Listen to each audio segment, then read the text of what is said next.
Hi, this is Mina Caputo. And Alan Robert. And Joey Z from Life of Agony, and you're watching Loudwire. Hey everyone, Graham here from Loudwire with Life of Agony. Thank you so much for coming. I appreciate your time so much. A place where there's no more pain, the new record, April 28th. And this is your first record in 12 years.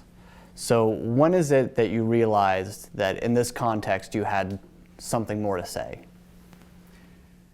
I think it all boiled down to just getting the band back together first in 2014. And that was the birth of, the rebirth of the band in a big way, with Mina coming out and revealing who she really is to the world. And also the most appealing thing about it was to do it on our own terms. Yeah. You know, we basically wrote and recorded this record together collectively and presented it to the label when it was all done, and that was the finished product. It was like no outside involvement besides the band and our producer, who we handpicked. So we had a certain level of creative control that we never had before.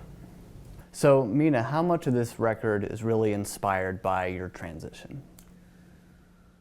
It's not really, you know. I did that in 2012 with my solo release, As Much Truth as One Can Bear. That was really my most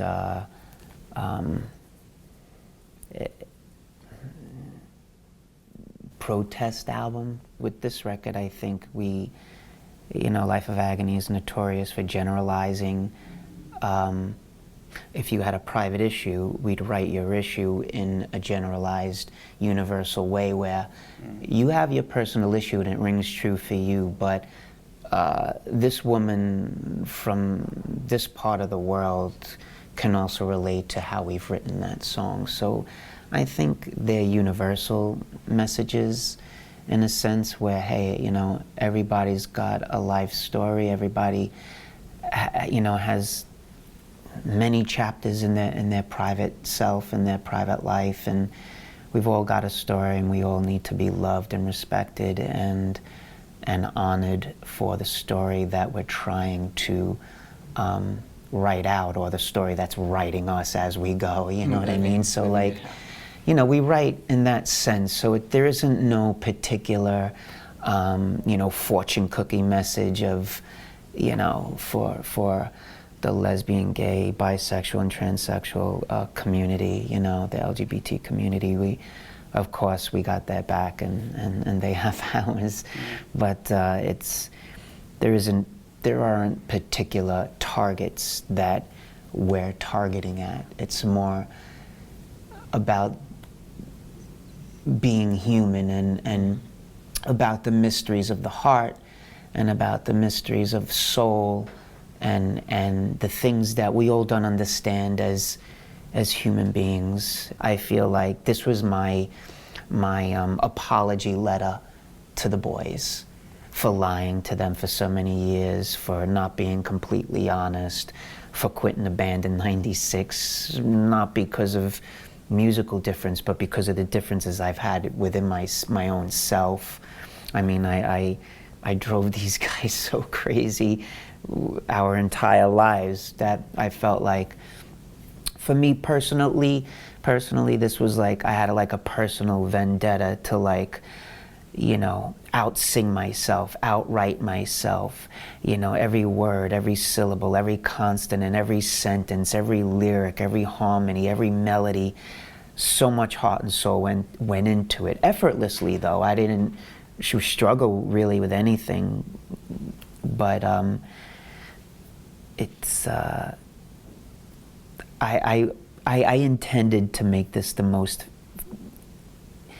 ferocious and intense that I possibly could be for the music. And that's something that we talked about early on, even before we started writing for the record, was that what type of record did we want to make, and we were finally all on the same page. We've never been in our whole career, we never really sat down and talked about it as a group, and we did that. The name of the record, A Place Where There's No More Pain, it's like we're trying to create that room that place within, because we're feeling like as a band we're more together than we ever were, and the way how this record came together, like Alan was saying earlier, was a nice collaboration finally, and we achieved something that I think we even went beyond our expectations with how it turned out. And I think that title, if you really think about it, is a very inviting title for our listeners. You know, it's like, come on in, you know, we know that everything's fucked, you know, and, you know, we know that, we live it as well. So, you know, you're safe with us, You're not basically. alone. Yeah, you're Let's not alone. do this. And that's the message, you know. Yeah, let's be together alone.